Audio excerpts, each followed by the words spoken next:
Warning, the views and opinions expressed in this presentation are those of the producer and those appearing in the show and do not necessarily represent the views of DerryCam, the town of Derry, or any of its staff or affiliates.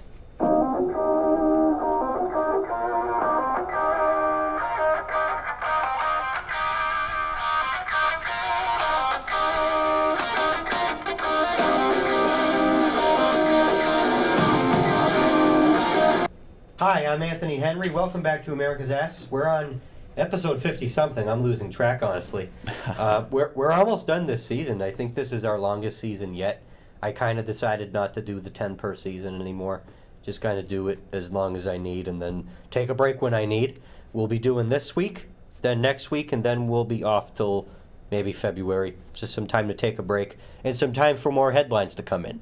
By that time, Trump will have been sworn in. It'll be a completely new government. It'll be really interesting. But we're here right now, and I'm here with former guest of the show, Merrimack County Commissioner David Lovlien. Thank you for being on. Introduce yourself to anyone who doesn't know you. Well, first and foremost, Anthony, thank you so much for having me return to America's Ass, and congratulations on the show's nomination. Thank you. For that award. That is wonderful. It's a win for DerryCam. DerryCam's the best. All the staff know it. So a little bit about me to everyone out there in New Hampshire, in the world. My name's David Lovlien Jr., and I am the Merrimack County Commissioner representing District 3. I am completing my first term. I just won re-election, thankfully, to all of our wonderful constituents in Merrimack County, and I'm going into my second term.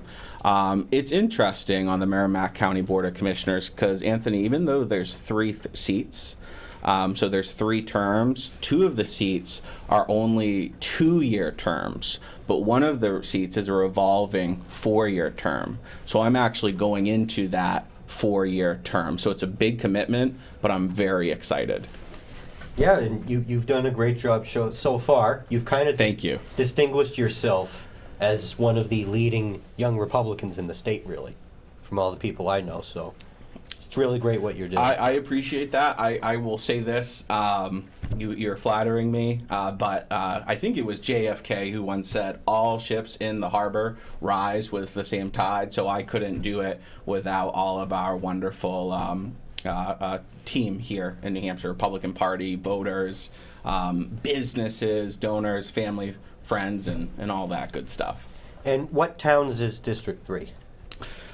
So here we go. I'm going to rattle them off. 8 towns. So there's Hopkinton, Henniker, Dunbarton, Hooksett, Epsom, Pembroke, Allenstown, and Pittsfield. And speaking of Allenstown, I want to give a special shout out to our mutual friend, Matt Pitaro. He just won his election for House there as a Republican, so that's very exciting. Former guest of the show. Yeah. I was very happy to see him get up. That's a swing seat. It goes back and forth a lot, so it was happy to have him back. And he's a good guy. He's going to be a great addition to not only the New Hampshire House of Representatives, but to the Merrimack County delegation, which is all the state reps in the county, 45, who meet and discuss budget and all that stuff. So I'm excited to work with Matt. All right, well, we'll get right into it. We'll start again with on the federal level. As everyone knows, and as I said earlier, we had an election. Went really good for, I think, the vast majority of the people that watch this show. Yeah, start anywhere. Wow. I mean, this really was incredible. Number one, shout out to Donald Trump for not only winning back the presidency, but for winning the Electoral College and the popular vote. I don't know, Anthony, when the last time that happened with any candidate, let alone a Republican. The last time for a Republican would be 2004. See, that is 20 years ago, 2 decades ago. I think George Bush must have been president. It was George Bush versus John Kerry. I was in elementary school. That was wonderful. We have the House, we have the Senate, and we have the Supreme Court. I love that Trump picked J.D. Vance as his vice president, and to just rattle off some of the other names that will be, if confirmed, in his cabinet, we've got Vivek Ramaswamy, Elon Musk, the gentleman, how do you pronounce Hegseth? Pete Hegseth as Secretary of Defense. That's great. Tulsi Gabbard, RFK Jr. That's exciting. So I'm thrilled. I had a feeling that the American people had enough with some of the just really out there stuff going on. And of course, you're a little nervous always before an election, but the American people turned out and they said enough with the crazy, and let's get back to good old America and grandma's apple pie. I can tell you one thing. Here in Derry, we have 19,000 registered voters. There were 18,000 votes on Election Day. Oh, wow. That's almost 100% turnout. 18,000 of 19,000. That's incredible, and that excites me too, because we're a republic and we have a democratic form of government with our elections, and our system only works if individuals are civically engaged. So I feel like we've been asleep maybe for the last decade or so, last 5 years especially or so, but it seems like the American people, especially here in New Hampshire, have woke up and they're like, we are taking our state and country back. So, and as you said, we're going to have a majority on pretty much everything. Yeah. I don't know if anyone saw, but just today, John Thune was Yes. chosen as the new Senate Majority Leader. Personally, I wanted Rick Scott. I just prefer him, but I think John Thune's going to do a really good job, much better than Mitch McConnell, who I don't think anyone on either party likes anymore. I will say this. I think Mitch McConnell had his day in the sun. I think he's doing the right thing by leaving Washington with grace and finally passing the torch. I don't really know Thune that much, so it'll be interesting to see what he does. I've heard a lot of back and forth, but I think the team is clear, the game plan, the agenda is clear, and I think he's going to be happy to follow suit and get through not just a Republican agenda, but an America First agenda for the people of this country.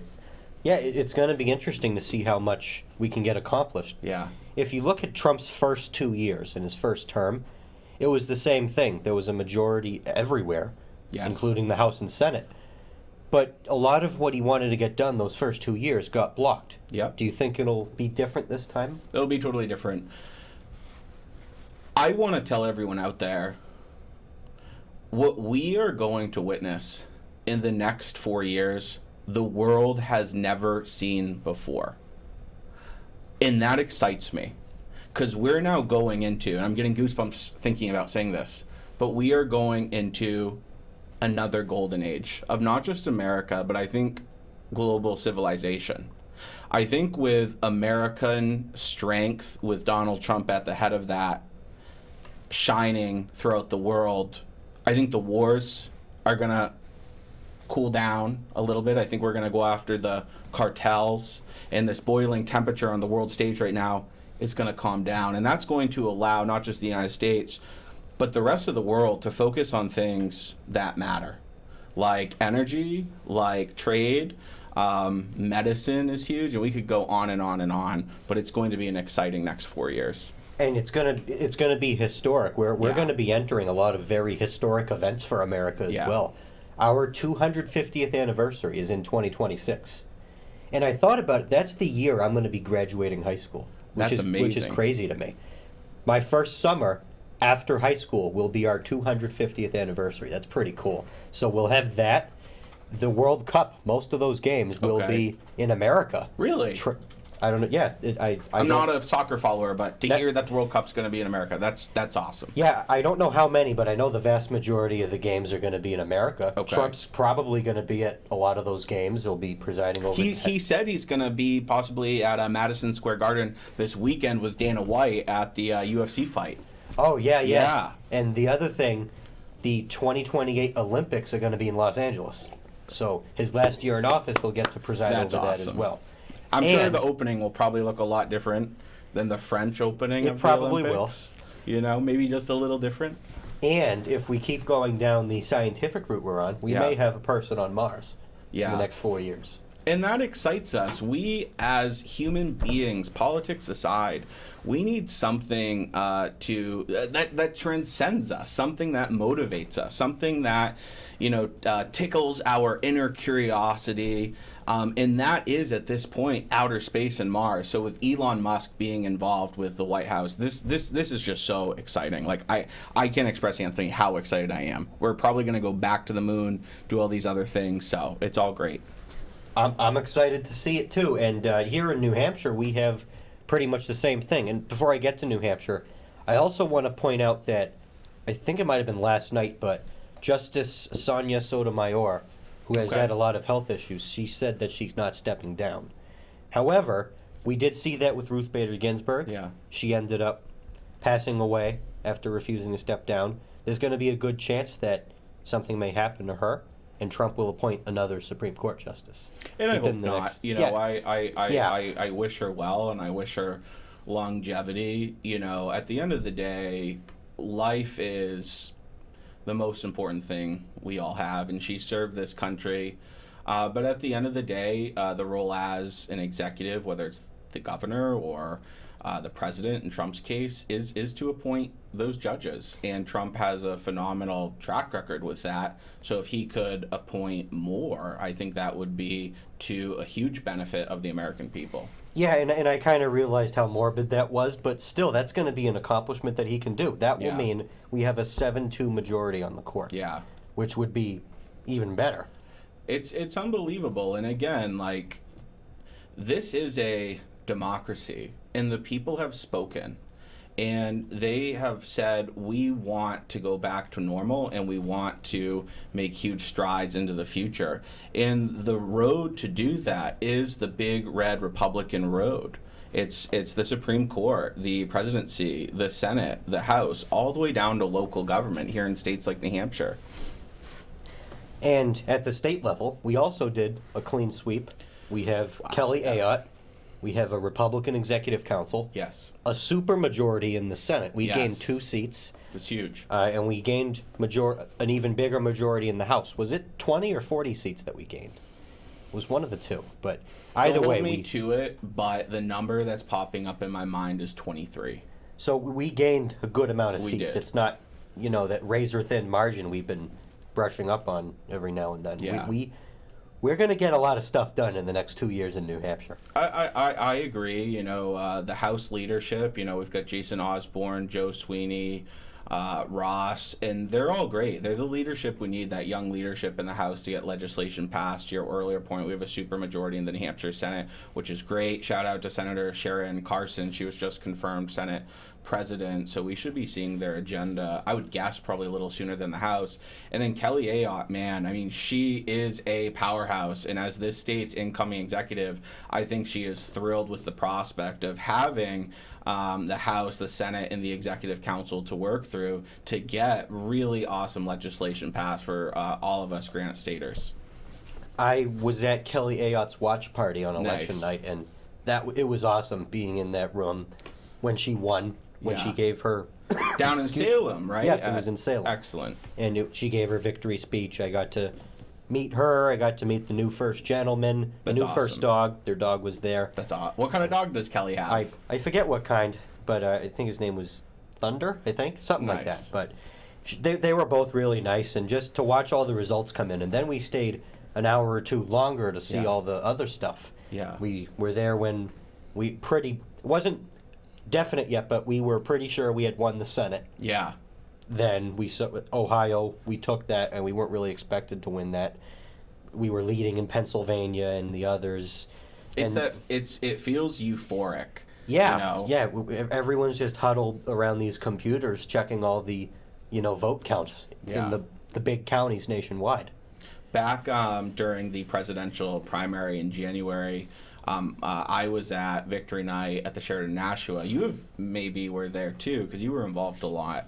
But I remember an article was published the next day, and it was talking about the energy in the room, and the title of it was MAGA Ecstasy, right? And I think we're seeing that now, but even better, because it's not the primary, it's the general election. So now it's actually happening. Yeah, and I didn't know Sharon Carson got the Senate presidency. That's really good. Yeah. She's been really just great She has. for a long time. I believe she's the dean of the Senate now. Now that both Lou D'Alessandro and Donna Soucy are out. I could be wrong on that. But And Jeb Bradley, yes, as Jeb well. Lou and Jeb were actually at the New Hampshire Association of Counties event last night in Bretton Woods at the Omni Mount Washington hotel, and they were phenomenal. And we really appreciate. And I can only speak for myself, but I think everyone in that room, probably 300 plus of us, appreciated that those two senators came, but also, had a lifelong track record of public service. So to be graced by them last night was awesome. it really was. I've met both of them. They're both Yeah. two of the most honorable people I've ever met. They're solid. They're very solid. And you were telling me about the conference a little while ago. Yeah. What was some other stuff you saw there? So there's 10 counties in New Hampshire, and every year we have an annual summit, and we have different panels where we learn about different things affecting county government, both at the state level and at the national level. For me, there were a lot of interesting panels, but I really enjoyed the artificial intelligence panel.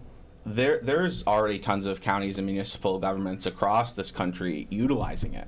So New Hampshire's a small state, and our counties are even smaller compared to, for example, counties in Florida.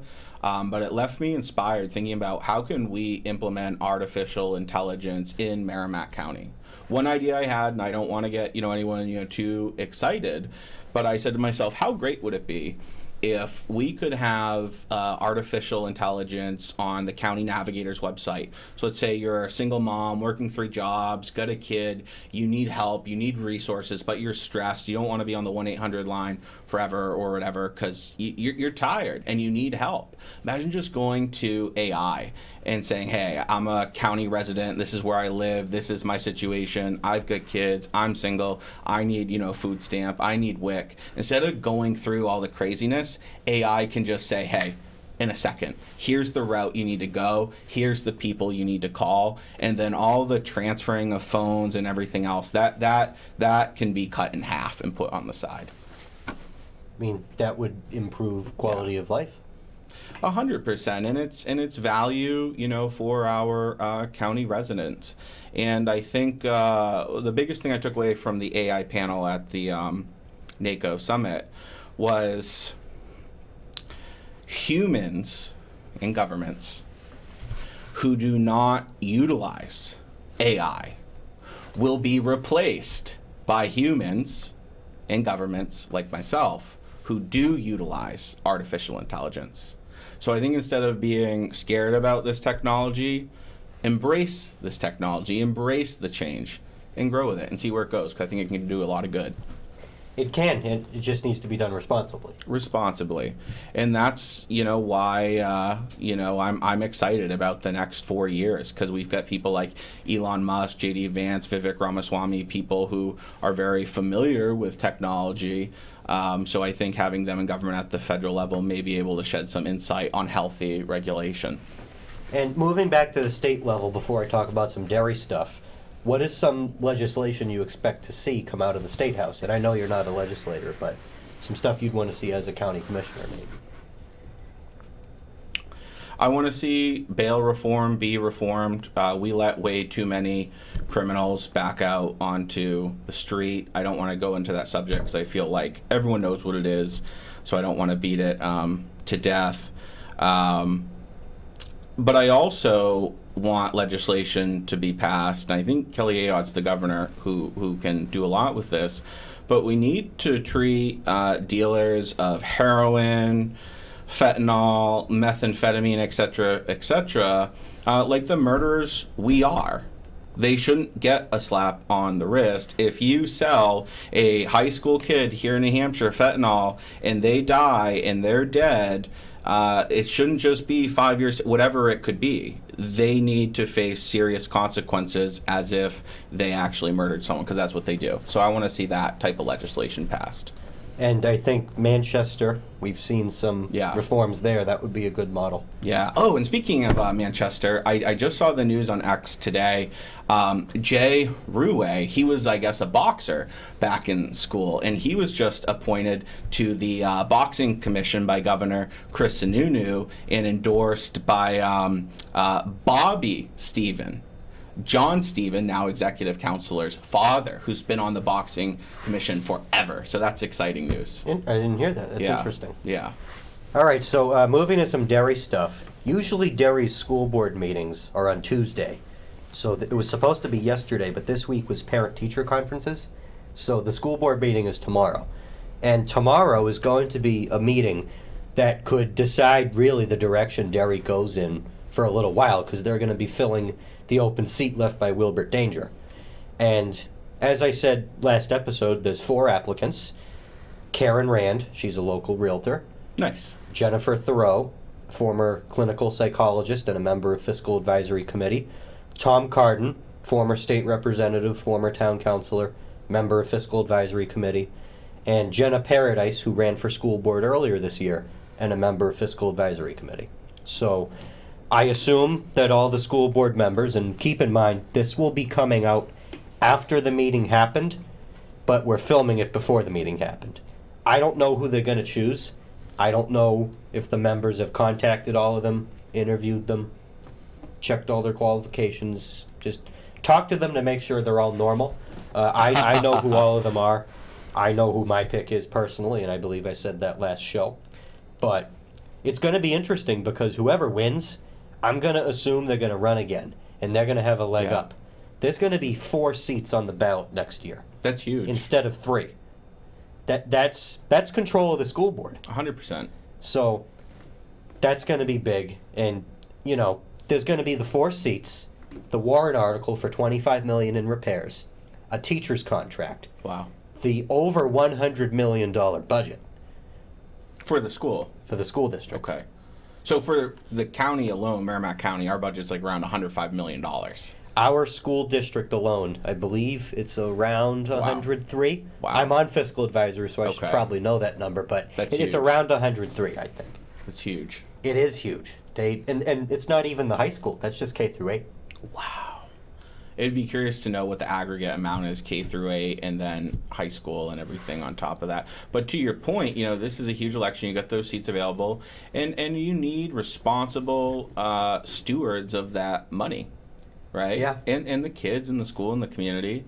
And I think Derry will make the right choice. I really hope we do. We did back in March. I was very happy Wilbert got elected, and I'm sad. awesome. I'm sad he had to resign. But Yeah. I said it last episode. I want Karen Rand to be appointed. She's my pick. She's incredibly smart, and whether she gets appointed or not, I would imagine that. I mean, all 4 of them. I imagine they'd all run, but we need good people to run in local elections. And Yeah. Derry is in March, and I believe you sign up in late January. Now that the November election, the big one, quote unquote, is behind us, we need to start looking at the local elections. Because Yeah. I say it every time, local politics is what really matters. I mean, presidents, governors, they all come and go, but the local stuff is where all the real impact to you is made. Well, think of your property county. taxes. Think of your we all know federal income taxes a lot, but put that on the side for a second. Your property taxes, if you own a house or even if you rent, you pay property taxes because when they go up, the landlord passes that on to you, right? And it's at the local level where those things are decided. So it is very important. It is, and people don't pay much attention to it. And I'll use Derry as an example again. As I said earlier, we had 18,000 people vote last week. And this same year, in a year where we had a huge issue with our school district, Okay. only 3,000 people voted. And that was considered really high turnout for us. In 2023, just over 1,000 voted in the local election. Oh, wow. That's horrible. We need to do better with local elections in Derry. We don't have enough people running, enough good people running, and because of that, stuff is happening that we don't like. I would say this. I don't think it's just area. I think it's everywhere. And I think the American people across this country and across all the communities here in the 603, are waking up. And what I would tell everyone out there is just do it. Just run for school board, run for planning board, run for zoning board, whatever local office it is, just do it. You don't need a PhD in education to be on the school board. You have a lot of wisdom and people there to offer you support and guidance. But this democracy is about stepping up to the plate. This is a citizens' democracy, and the only way it works is if people are civically engaged. And I want to tell everyone out there, you are a lot smarter, very smart, than what the media may tell you. A lot of you are qualified already to be in these local offices. So even though it's a lot of responsibility, let's take the serious tone down a bit. It's also a lot of fun to just learn how the process works, to be a part of that system, to meet your neighbors on both sides of the aisle. Yeah, we know politics is divisive. I'm a Republican, a staunch one at that, but I have tons of friends who are Democrats. I have friends who, are pretty far left, and we disagree day and night. But at the end of the day, we can shake hands and know that we are Granite Staters. And I think New Hampshire is one of the last states where that's really true. I agree. And it's a blessing. It is. And we are almost out of time, so feel free to give any closing statement you may have. Times have been really tough for everyone out there the last 4 years, especially financially, mentally. But like I said at the beginning of the episode, we're going into a new golden age, so be excited. And I believe this quote is attributed to JFK.